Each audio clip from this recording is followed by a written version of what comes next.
이것은 내 성경입니다. 나는 성경이 말씀하는 모든 것을 믿습니다. 나는 하나님의 자녀이며 성경 속에 있는 모든 약속들도 내 것이고 성경이 할 수 있다고 한 모든 일들을 나는 할 수 있습니다. 나는 지금 영원불변한 하나님의 말씀을 받습니다. 내 생각은 깨어있고 내 마음은 열려 있습니다. 지금 받으려 하는 하나님의 말씀으로 인해 분명히 나는 변할 것이고 성장할 것입니다. 할렐루야, 아멘. 오늘 읽었던 본문 계시록 21장 5절에 보면 보라 내가 만물을 새롭게 하노라 하는 메시지가 있습니다. 오늘은 2018년 마지막 주일입니다. 언제 엊그제 시작한 것 같은 마음이 드는데 벌써 1년이 지나갑니다. 연말이 되면 항상 우리는 생각을 해보죠. 1년이 참 많은 일들이 있었구나, 다사다난했다 하는 이야기들을 합니다. 올해도 여느 해와 못지않게 다사다난한 해였습니다. 많은 일들이 국가적으로 사회적으로 이런저런 상황이 일어났습니다. 특별히 연말만 되면 각 언론사들이나 방송사들이 10대 뉴스를 정하는데 그 10대 뉴스를 몇 방송사에서 정한 것들을 쭉 정리를 해보니까 주요한 이슈는 이것이었습니다. 남북 정상회담이 세 차례나 열려졌고, 그래서 한반도의 평화 이 무드가 무르익어가는 이 귀한 역사가 있었다라는 것이 너무나 중요한 일이었습니다. 반면에 한국 사회 전체적으로 흔들었던 어떤 상황 중에 하나는 미투 사건으로 인하여서 사람들의 마음에 여러 가지 또 상처가 있었던 부분들, 그리고 사법농단이라고 하는 사건을 통하여서 사법부에 대한 위기설이 또 생겨났고, 그 다음에 갑의 이제 갑질로 인하여서 을의 분노가 또 들끓었던 상황들, 전직 대통령이 구속을 받았다든지 집값이 폭동이 된다든지 가짜 뉴스가 아주 생겨난다든지 양심적 병력 거부 사건, 그리고 고용 한파, 비정규직 노동자 김용균 씨의 사망 등등, 이런 여러 가지 사건들이 10대 사건, 약간의 차이들은 있습니다만 거의 비슷하게 10대 사건들을 논쟁을 하고 있습니다. 이것은 우리 개인적으로 영향이 있는 사건도 있는 반면에 나와 전혀 상관없는 그런 상황들도 있었을 것입니다. 그런데 지난 1년 우리 개인적으로 우리의 삶은 어땠습니까? 저와 여러분들에게도 1년은 굉장히 다양한 시간이었고 엄청난 사건들이 많았던 시간들이었을 겁니다. 어쩌다 보면 저도 개인적으로 한 해를 돌아보면 이 회갑이라고 하는 환갑이라고 하는 형, 하여튼 그것을 맞이하는, 참 아직 마음은 20대인데 그러다 보니까 어느 날 보니까 거울을 보면 위에서 보시는 분은 여기 좀 보일지 모르는데 소갈머리가 많이 빠져 있는 것도 보이고 많은 것들이 있는 것을 봅니다. 뿐만 아니라 GMS 이사장으로서 세계 선교대회를 개최하고 지난 2년 동안 하나님의 나라와 이를 위하여서 열방들을 섬길 수 있는 귀한 은혜를 주신 것이 얼마나 놀라웠던지, 그리고 세계 선교대회를 통하여서 한국 선교의 새로운 방향과 새로운 모티브들을 정할 수 있는 귀한 계기가 되게 하시고, 이런저런 더 말하려고 말할 수 없는 많은 일들이 있었습니다. 여러분들은 어땠습니까? 지난 1년을 살아오시면서 감사할 일도 있었을 것이고 힘들고 어려운 고난과 같은 시간들도 있었을 것이고 여러 상황의 문제들이 우리들을 뒤덮고 있었을 것입니다. 그런데 어떻습니까? 하나님께서는 왜 우리에게 이런 연말, 저는 항상 연말이 된다든지 마지막 시간이 된다는 시들 때에 깨닫게 하시는 하나님의 뜻을 발견하는 것은 좀 정리해야 되구나, 정리를 하는데 감사할 거리들을 찾아서 고백해야 할 뿐만 아니라 우리가 혹시라도 잘못된 일들이 있다고 한다면, 개인적으로든지 어떤 상황에 대한 잘못된 문제들이 있다고 한다면 드러내어서 하나님 앞에 내가 스스로 회개하는 시간들도 가져야 한다. 왜냐하면 하나님께서는 회개하는 영혼들을 기뻐하시고 회개하는 백성들이 죄가 주홍 같을지라도 진홍 같을지라도 책망하거나 그것을 징벌하지 아니하시고 흰눈과 같이 양털과 같이 희게 하시는 은혜를 주시기 때문입니다. 그렇기 때문에 우리가 이 1년의 마지막 마무리하는 시간, 언젠가 주님 앞에 서게 될 그날을 생각하면서 우리가 다시 한번 우리 자신들을 돌아보는 귀한 시간들이 되어지는 거죠. 그래서 오늘 본문은 보좌에 앉으시니가 이르시되 보라 내가 만물을 새롭게 하노라. 이 말은 신실하고 참되니 기록하라. 그렇게 말씀하고 계십니다. 하나님은 예수님이 앉으신 그 보좌가 어떤 것인지를 우리에게 말씀해 줄 뿐만 아니라 그 하나님이신 예수님, 우리 주님과 우리 하나님은 만물을 새롭게 하시는 분이시다라는 겁니다. 그래서 우리의 상태가 지난 1년을 살아오면서 이 하나님의 은혜 가운데서 어떻게 살아왔든지, 아니면 혹시라도 그 은혜와 좀 멀어지고 살아왔던 시간들이 있다고 한다면 다시 한번 새롭게 하시는 은혜 앞에 엎드릴 수 있는 기회를 만들어야 할 것입니다. 여러분, 우리는 언젠가 이 땅을 떠나는 날이 올 것입니다. 올 때는 순서가 있지만 갈 때는 순서가 없다는 말이 있듯이 우리가 언젠가 이 땅을 떠날 때에 진짜 하나님 보좌 앞에 설 때에 잘했다 칭찬받을 수 있는 저와 여러분 되도록 이 안에의 마무리를 잘 감당하시고 새해를 바라보면서 주의 은혜 가운데 나아가는 우리 모두가 되시기를 주님의 이름으로 축원을 드립니다. 어떤 것을 하나님께서 새롭게 하실까요? 성경에 보니까 제일 먼저 하나님은 우리의 마음을 새롭게 하신다고 말씀합니다. 오늘 본문을 읽지를 않았습니다마는 우리 하나님께서는 하나님의 백성들의 모든 삶을 다스리시는데 이끌어 주시고 함께 해주시기를 원하는데 특별히 우리 마음에서부터 그 모든 역사를 시작해 하십니다. 일반 종교들이나 일반 여러 가지 덕도를 하는 사람들의 이야기를 들어보면 어느 경지에 올라갈 때에 마음을 이제 좀 다스린다 하는 이야기를 합니다. 그런데 하나님은요, 하나님의 백성들로서 사는 그 출발점에서, 시작점에서 우리의 마음을 새롭게 하시는 분이시다라는 것을 기억하셔야 합니다. 일반 덕도하는 사람들과는 우리는 차원이 다른 사람들이라는 겁니다. 바울은 로마서 12장 2절 말씀에서 우리에게 이렇게 선포합니다. 너희는 이 세대를 본받지 말고 오직 마음을 새롭게 함으로 변화를 받아 하나님의 선하시고 기뻐하시고 온전한 뜻이 무엇인지 분별하도록 하라. 그렇게 선언하고 계십니다. 우리의 마음, 이 마음은 참 왔다 갔다 하는 마음입니다. 연약한 마음입니다. 원래 우리의 마음은 본질상 부패되어졌던, 완전히 썩어졌던 마음입니다. 그런 마음에 하나님이 새로운 마음으로, 변화된 마음으로 인도해 주시겠다라고 약속하시는 선포인데, 우리의 힘으로 되어질 것 같지 않은데도 불구하고 그렇게 될 수 있다라고 말씀하고 계신다라는 겁니다. 특별히 우리가 마음을 새롭게 한다라는 것은 대단히 중요한데요, 나름대로 우리가 살아가는 삶의 자리 속에서 부딪히는 수많은 문제들 속에서 이 마음들의 변화가 일어나야 된다는 것을 알아야 합니다. 하나님께서 참으로 그 마음을 기쁘게 여겼던 대표적인 사람 중에 한 사람이 다윗이었습니다. 다윗은 하나님의 사람으로 열심히 하나님의 뜻 가운데 순종하고 하나님으로 인정받고 칭찬받는 그런 삶을 살았던 사람이었죠. 그가 승승장구를 하였습니다. 왕이 되고 또 여러 나라를 다스릴 수 있는 권세를 갖게 되고 하는 중에 그가 넘어지는 안타까움이 있었습니다.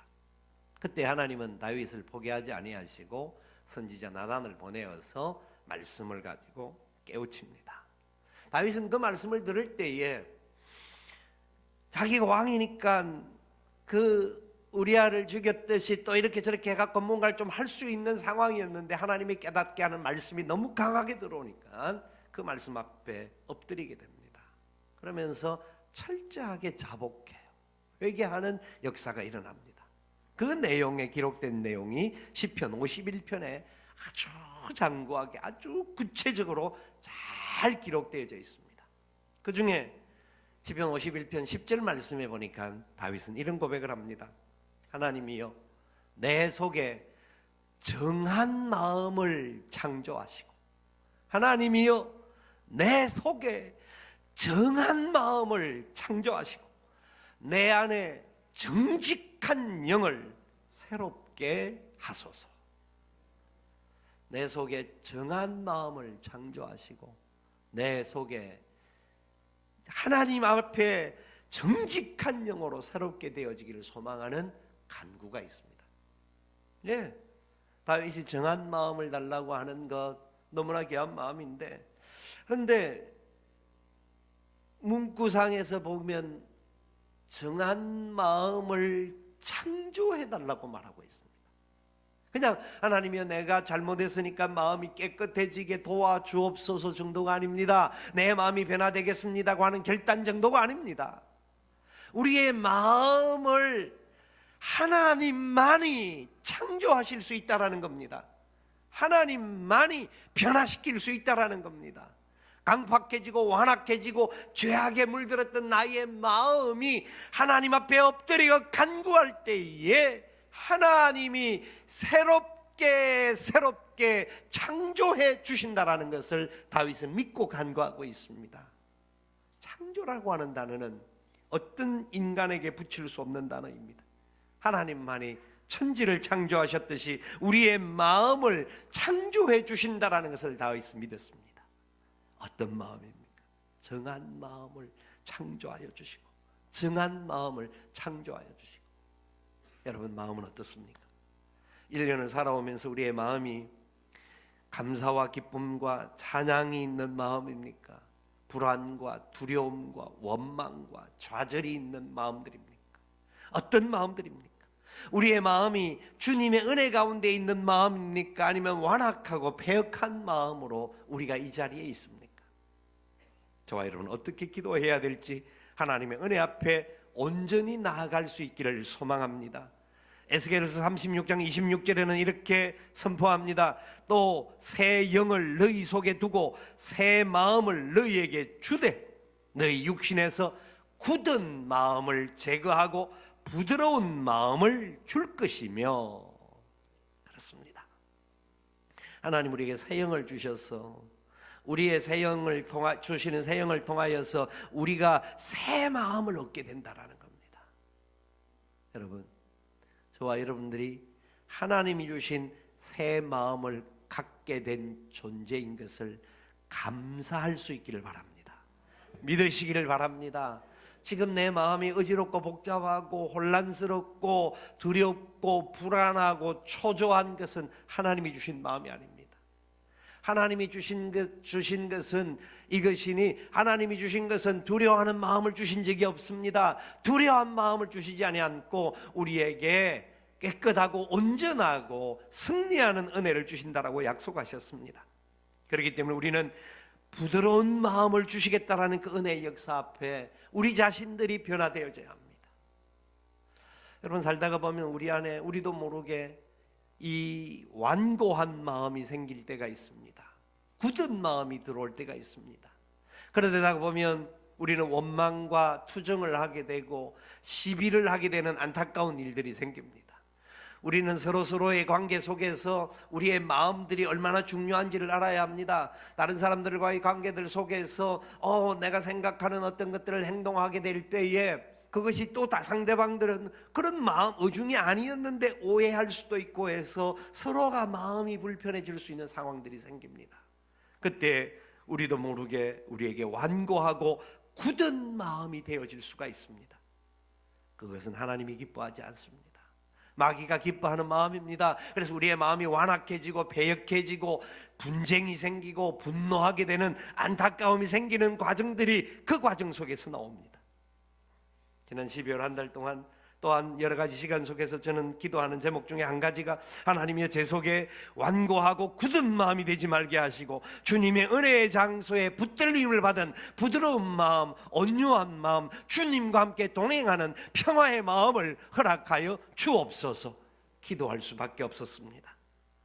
여러분, 예수님께서 많은 사람들 중에 가늠한 여인을 끌고 나온 백성들 앞에서 행했던 행동들이 있습니다.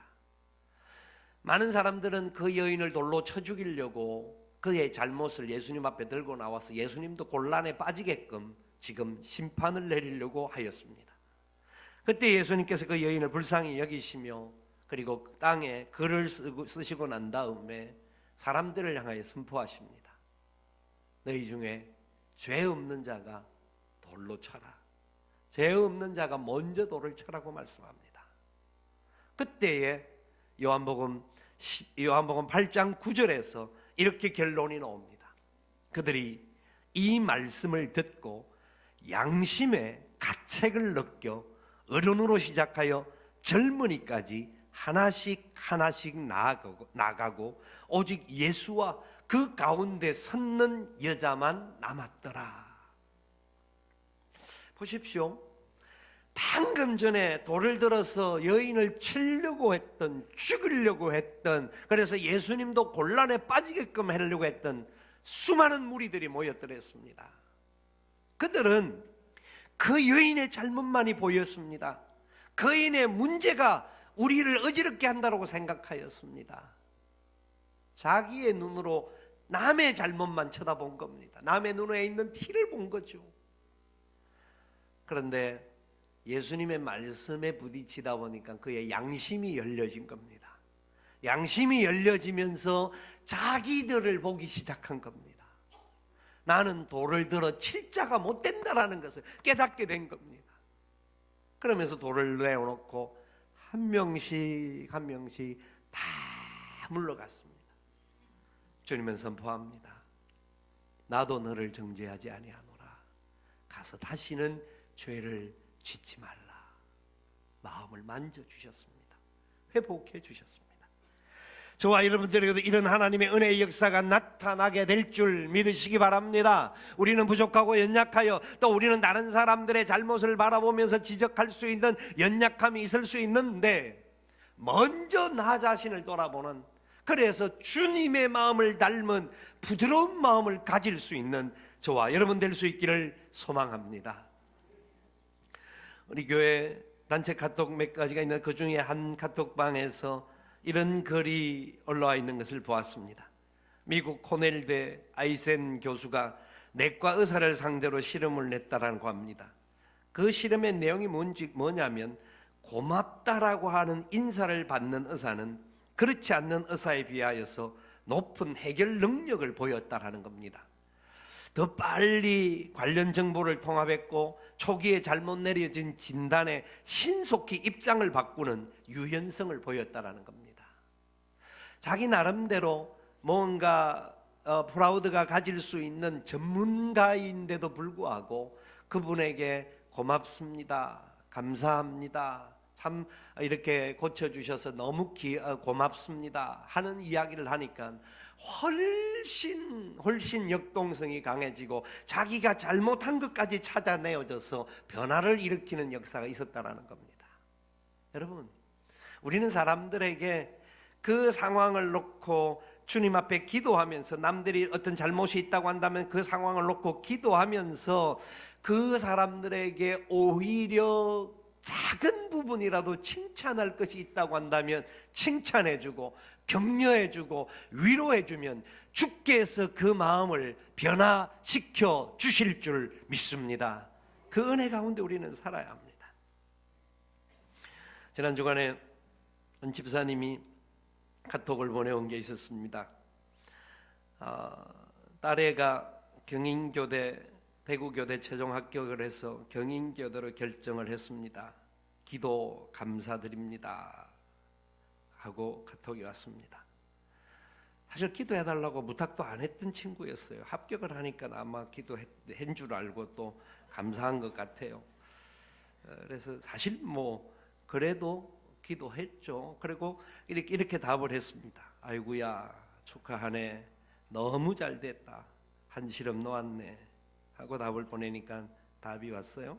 바로 이제 답이 왔는데, 네, 잘 됐어요, 주변에서 기도해 주신 덕분입니다 하고 그 다음 문장을 제가 읽으면서 가슴이 먹먹해졌습니다.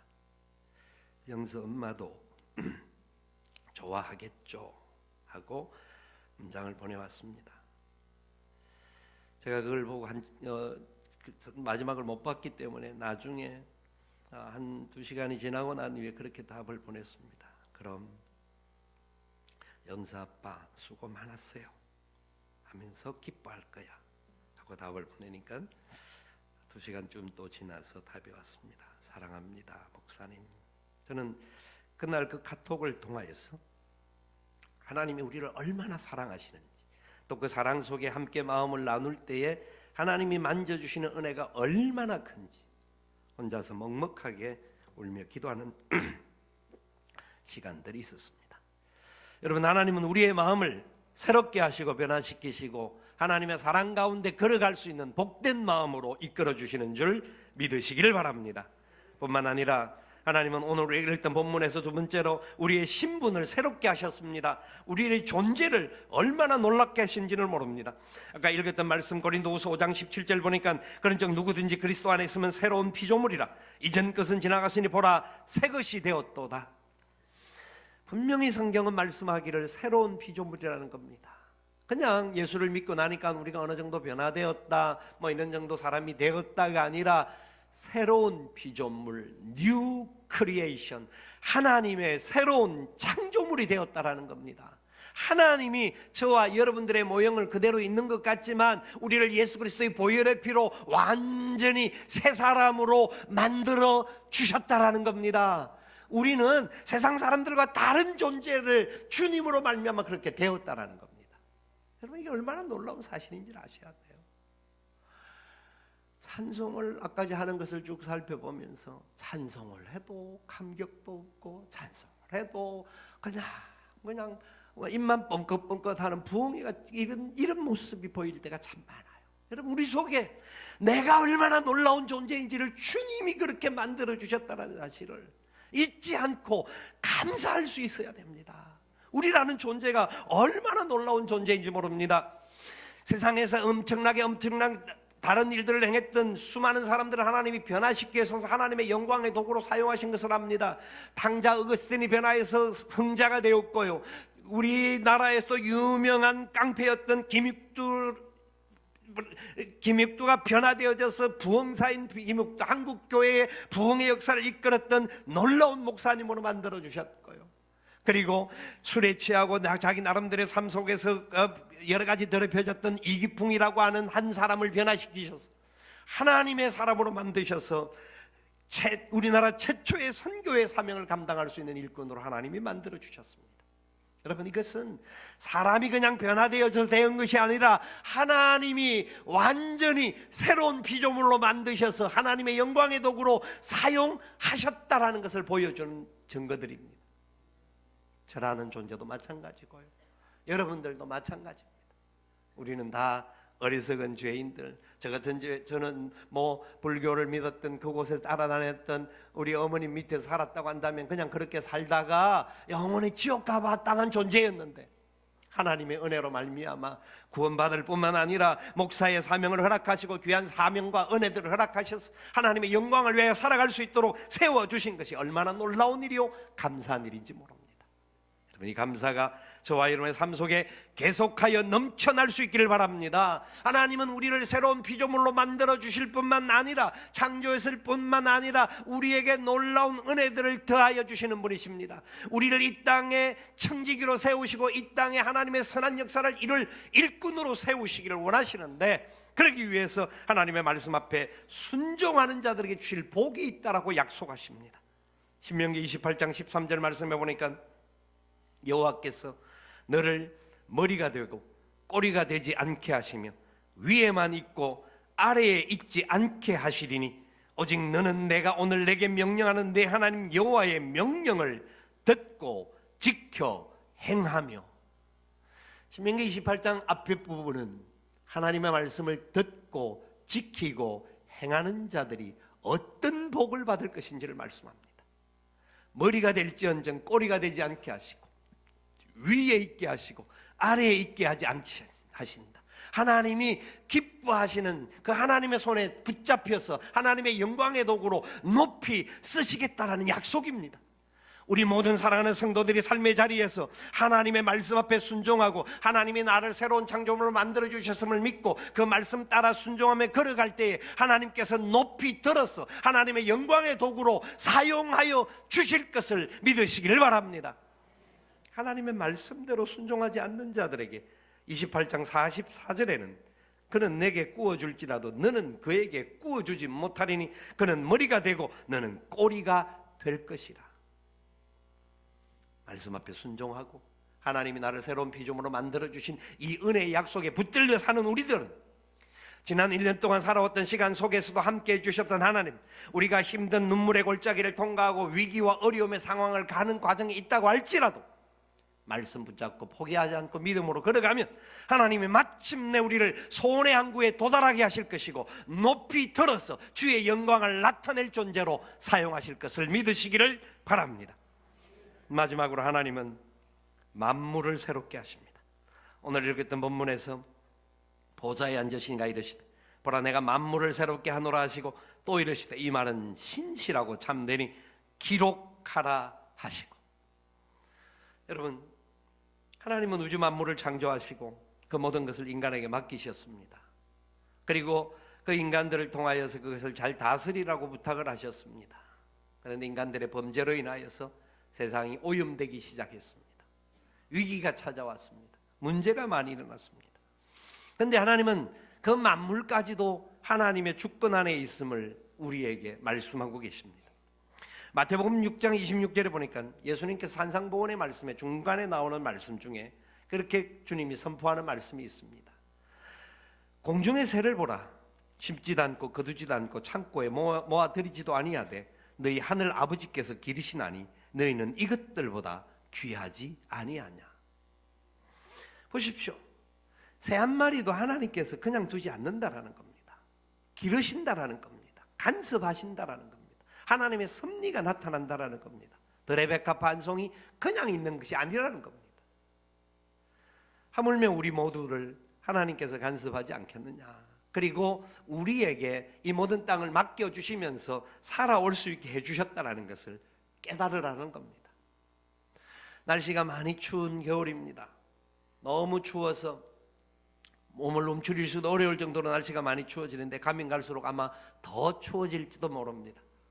이 추위가 오는 과정 속에 몸조심들 잘 하시고 감기 걸리지 않도록 잘 단련하시고 그래서 우리의 건강을 잘 유지해 갈 수 있기를 바라는데요. 그런데 분명한 것은 하나 있습니다. 추위도 언젠가는 지나갑니다. 얼마 지나면 봄이 올 겁니다. 봄이 왔다 싶은데 우리는 바로 여름을 맞이하는 그런 또 더워서 아이고 이런 날이 올 겁니다. 이게 계절입니다. 하나님이 우리에게 특별히 사계절을 주셨다는 얼마나 놀라운 은혜인지 모릅니다. 우리가 살아가는 삶의 자리도 추위가 있고 위기가 있고 어려움들이 있지만 하나님이 마침내 언젠가는 만물을 새롭게 하는 그 역사를 일으킬 것임을 약속하고 계십니다. 그래서 저와 여러분의 삶 속에도 철저하게 하나님의 은혜 가운데 우리가 붙들림을 받아야 합니다.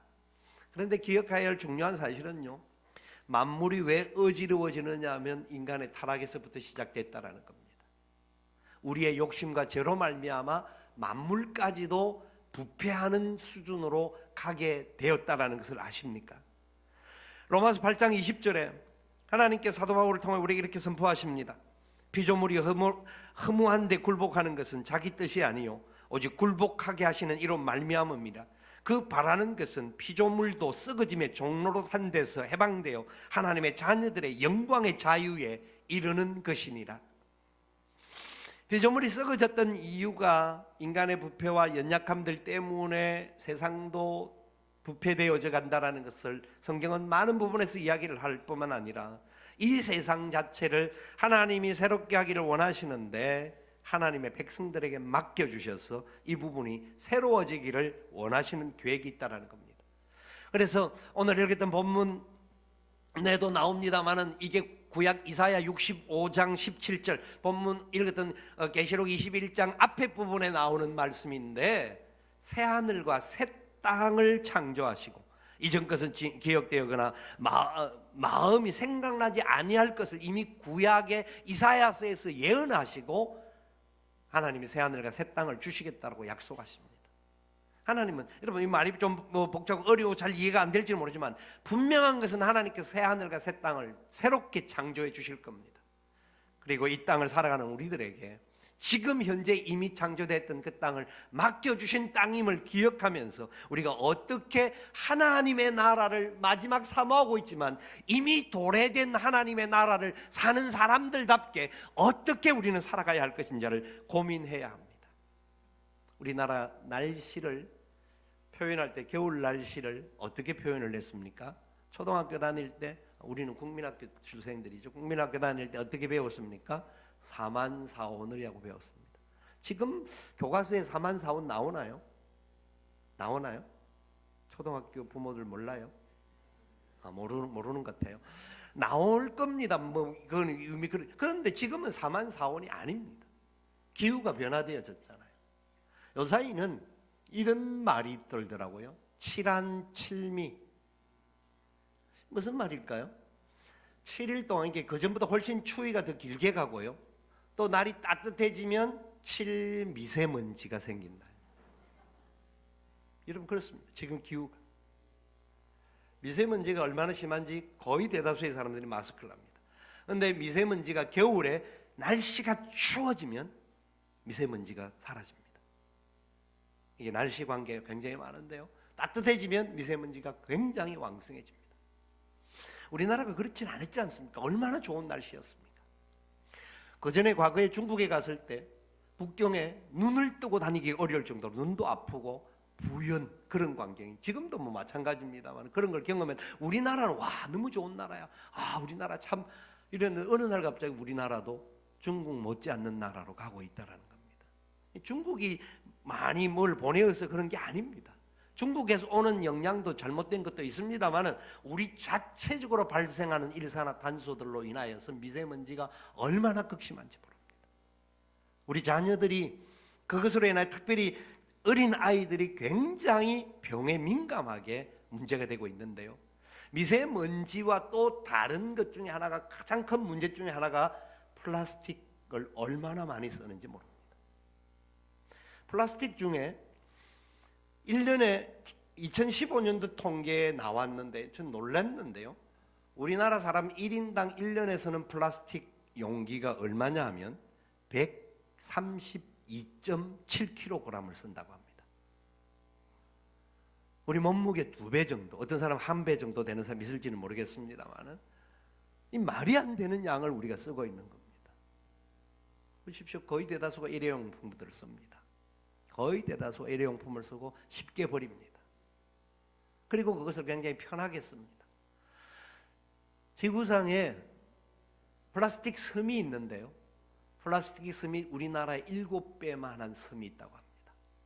인간들이 버린 플라스틱 용기들이 모여서 섬을 이루고 있습니다. 그런데 그곳에서도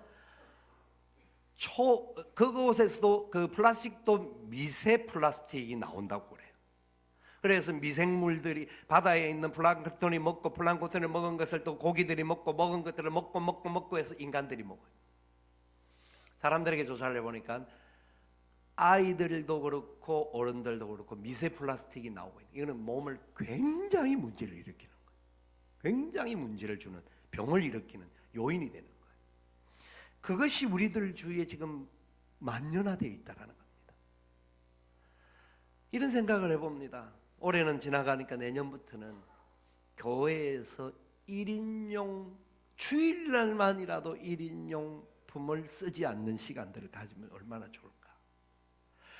자기가 쓸 수 있는 컵을 하나씩 가지고 와서 교회에 비치해 놓든지 자기 가방 안에 넣어 놓든지 물을 먹든지 아니면 교회에 있는 그 컵, 철컵을 쓰든지 그렇게 해서 1인용 용품만 줄여도 하나님 새하늘과 새 땅을 창조하시는 일에 우리가 쓰임 받을 수 있다라는 것 아십니까?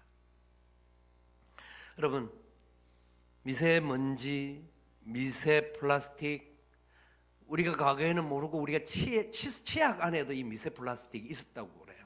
사람들이 그냥 이를 잘 닦게 하기 위해서 넣었는데 그걸 지금은 쓰지 못하게끔 되어 있다고 합니다만은, 그럼 그런 종, 이게 세상은 편하기 위해서 좀 더 뭐 우리가 즐기기 위하여서 너무나 많은 것들을 쓰는데, 결국 우리 시대에는 쓰다가 갈지는 몰라도 우리 다음 세대들이 물려받아야 할 땅들을 우리가 어지럽히고 혼란 가운데 빠뜨리고 갈 수 있다는 걸 기억하셔야 합니다.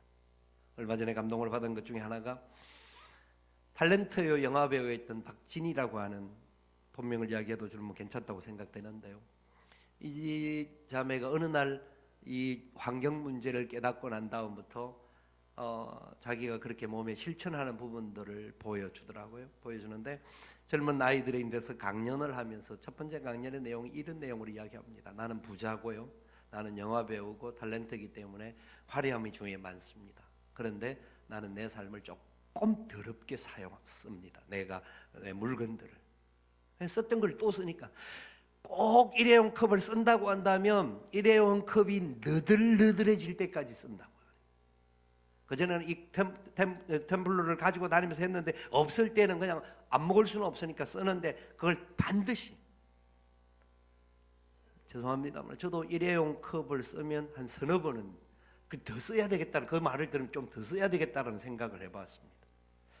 그런 부분들이 필요한데, 여러분, 제가 다른 이야기 같지만 이 모든 것이 하나님의 다스림 속에 있는 것이고, 그래서 우리가 만물을 새롭게 하시는 하나님의 은혜 안에 붙들리게 되는 우리의 삶이 변화되어지고 마음이 변화되어지고 우리가 새로운 하나님의 영광을 받은 존재라고 생각한다고 한다면, 우리가 이런 믿음의 역사를 일으키며 갈 수 있는 그런 주의 백성들이 되기를 소망합니다. 저와 여러분, 하나님 그래서 용사로 세우시고 하나님의 청지기로 세우셔서 세상을 살리는 복된 청지기로 세우신 것을 믿고 나아갈 수 있기를 주님의 이름으로 축원을 드립니다. 아멘. 우리 함께 일어나셔서 찬양하며 기도의 자리로 나아가기를 원합니다.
겸손히 내 마음 드립니다. 나의 모든 것 받으소서. 나의 마음 깨끗게 씻어주사 주의 길로 행하게 하소서. 내가 원하는 한 가지 주님의 기쁨이 되는 것. 내가 원하는 한 가지 주님의 기쁨이 되는 것. 내가 원하는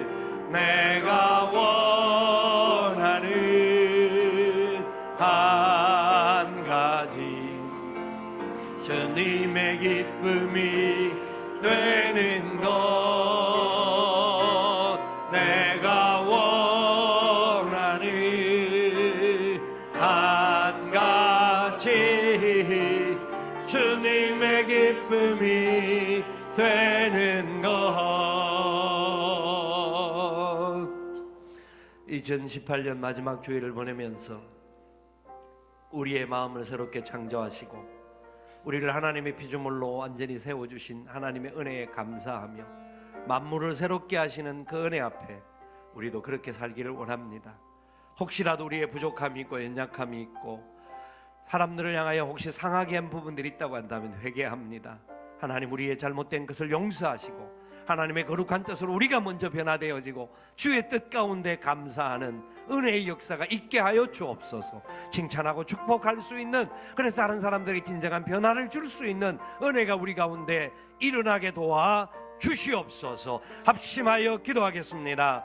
사랑하시는 아버지 하나님, 은혜와 사랑을 감사합니다.